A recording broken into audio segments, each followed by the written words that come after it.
दोस्तों नमस्कार। मैं श्यामनाथ यादव मिटकरवादी। ये एक पोस्ट है, इसका लेख है ऐसे कैसे बनेंगे विश्व गुरु। ग्लोबल हंगर इंडेक्स, कुल देश 123 से भारत की रैंकिंग 102। ये है भारत का स्तर। अब देखिए, आप लोग पोस्ट भी देख लें।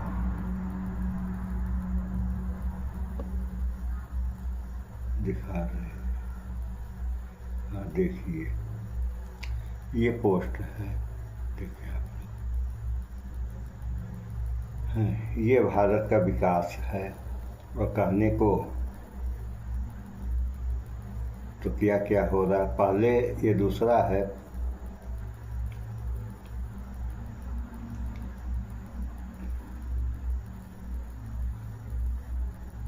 पहले नेताओं के बच्चे जो विदेश में पढ़ते हैं उस पर बैन लगना चाहिए, ताकि हमारे देश के नेता स्कूल व कॉलेज को बेहतर बनाएं। बात सही है। अगर नेताओं के बच्चे विदेश में पढ़ना छोड़ दें तो इस देश की कायाकल्प हो जाएगी, काया ही बदल जाएगी। क्योंकि उनके बच्चे जब उसी स्कूलों में पढ़ेंगे जिसमें इस देश के बच्चे पढ़ रहे हैं तो अभी देश के ही, लेकिन वो धनाढ़ हैं। और देश के गरीब बच्चों की बात हो रही है, तो जिस स्कूल में गरीब के बच्चे पढ़ेंगे उसी में वे लोग भी पढ़ेंगे, तो कायाकल्प तो हो ही जाएगी। लो पोस्ट भी देख लें आप लोग। देखिए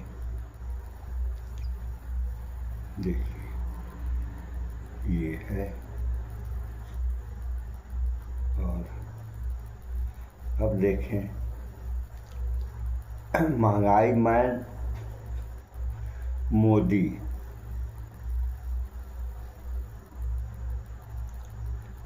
चीनी, सरसों के तेल, मूंगफली तेल, गुड़, आलू, प्याज, टमाटर, सारी चीज़ों के रेट बढ़ गए। अभी एक समाचार दिखाएंगे आप लोगों को कि अभी तो 65 रुपये किलो चीनी बिक रही है और 65 से 100 रुपये है। ये उस समाचार में वो बता रहे कि ये दो चीनी है, एक 65 की और एक 100 की। तो जब यही हिसाब रहा तो 100 के पार जा सकती है। चीनी बढ़ी तो सारी चीज़ें बढ़ जाएंगी, क्योंकि व्यवस्था ही ऐसी होती है। और ये रेट बढ़ क्यों रहा है? एथेनॉल भी तो बन रहा है, तो उसमें जो है गन्ने की खपत है। तो जब गन्ने की खपत एथेनॉल में कर दिया जाएगा, देखें, तो रेट बढ़ेगा नहीं तो होगा क्या। अभी समाचार आप लोगों को हम सुना रहे हैं, समाचार भी देख लीजिएगा आप लोग। एक सतवर सिन्हा का पोस्ट है। ये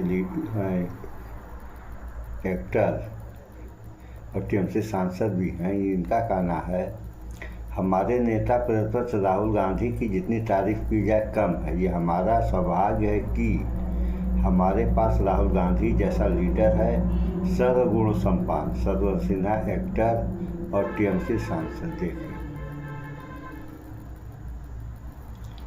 ये है, वे समाचार दिखा आप लोगों को सुना रहे हैं।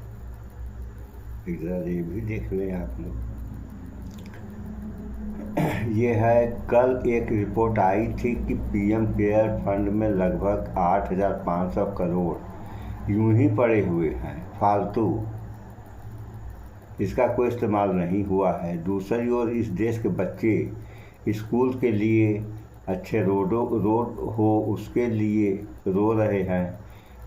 स्कूल में अच्छे बेंच हो उसके लिए रो रहे हैं। स्कूल में पीने का पानी हो उसके लिए रो रहे हैं। इस पैसे का इस्तेमाल हम ऐसे स्कूलों के बच्चों के लिए क्यों नहीं कर रहे हैं? अभिजीत दीप के संस्थापक CJP। बात सही है। अगर इन सब मद में ये पैसा खर्च किया जाए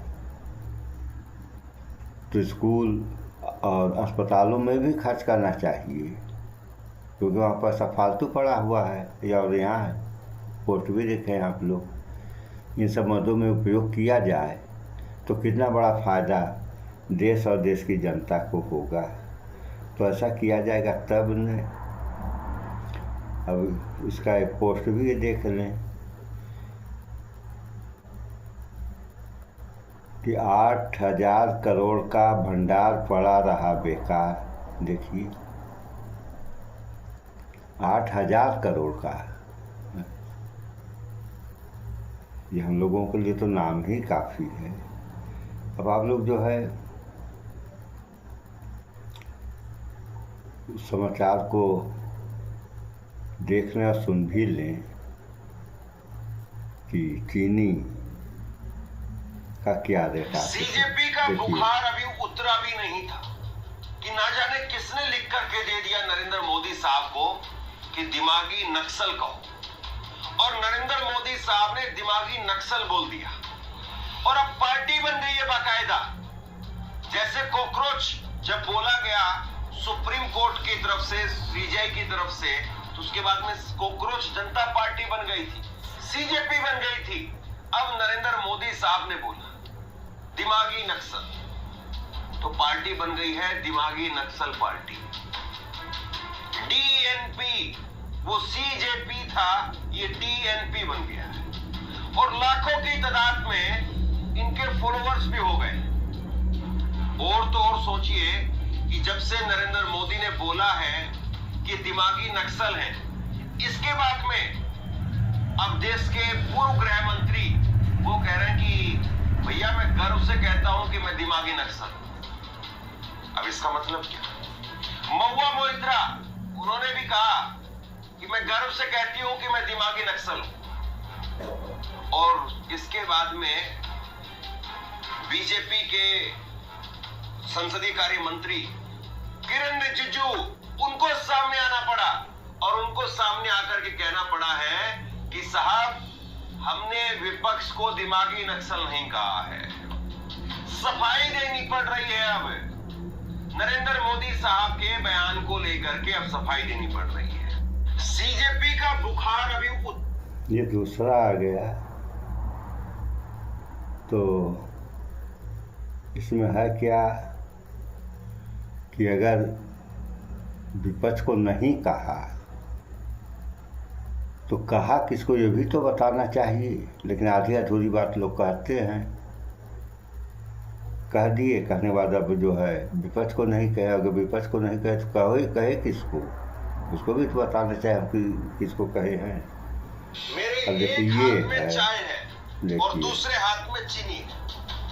चाय वाले के राज में चीनी आसमान में चली गई। चांदी का दाम इतना नहीं बढ़ता है जितना दाम चीनी का बढ़ गया। पिछले 20 दिनों के अंदर, 17 दिनों में, बल्कि 17 दिनों में 20 रुपए चीनी के दाम बढ़ गए। अब चाय बड़ी कड़वी हो गई। चाय वाले के राज में चीनी इतनी महंगी हो जाएगी तो चाय वाला जिएगा कैसे?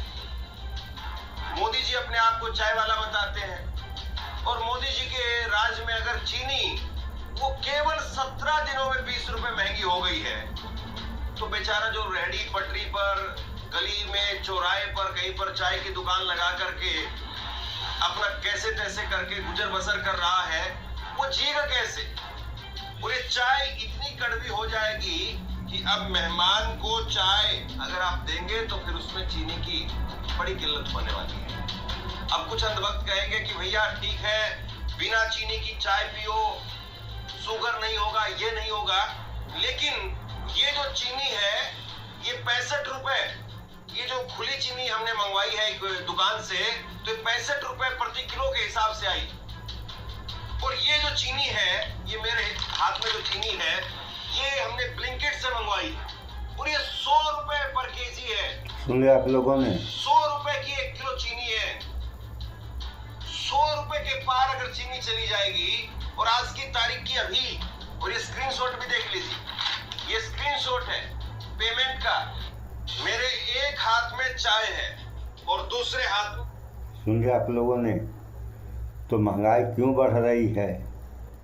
इसका कारण ये भी है कि जब हर क्षेत्र में, जैसे यहाँ जो है ग्लोबल हंगर इंडेक्स में कुल देश 123 हैं और भारत की रैंकिंग जो 102 पर है, तो भारत नीचे खिसक रहा है और इसको ऊपर खिसकना चाहे तो नीचे खिसक रहा है। और डॉलर के मुकाबले रुपया आप लोग देख ही रहे हैं, डॉलर के रुपये मुकाबला जो है गिरते ही जा रहा है। तो ये सब स्थितियां जब रहेंगी तो इसका प्रभाव महंगाई पर ही ना पड़ेगा। और चीनी वाली बात रह गई, तो चीनी जो है मतलब गन्ना तो चला जा रहा है दूसरे मद में, एथेनॉल के मद में। तो जब गन्ने से एथेनॉल बनाया जाएगा तो चीनी कम पैदा होगी। और जो है कि ये चावल से भी बनाया जाता है, तो चावल से अगर एथेनॉल बनाया जाएगा तो जनता खाने के लिए मरने लगेगी। तो ये स्थितियाँ ये बन रही हैं, बन क्या रही हैं, बन गई हैं। अगर ऐसी ही स्थितियाँ बनती रही तो बन नहीं रही, बनाई जा रही है। क्योंकि कच्चे तेल का रेट इंटरनेशनल मार्केट में गिरा हुआ है और यहाँ जो है उसका कोई लाभ ही नहीं है सिवाय महंगाई की। तो यही सब हुआ या होता रहा तो इस देश की जनता जिएगी कैसे? सबसे बड़ा सवाल तो इस बात का है। जब महंगाई बढ़ेगी, अभी तो 80 करोड़ जनता को 5 किलो राशन देके जीवित रखे हैं, और जब इस हिसाब की महंगाई बढ़ेगी तब क्या होगा? तो इन सब बातों पर विचार करें आप लोग। सो इस वीडियो में इतना ही। भाईचारा बना के रहें, स्वच्छता अपनाएं, शुद्ध खाएं, स्वस्थ रहें, शिक्षित बने। जय विज्ञान, जय संविधान। नमस्कार।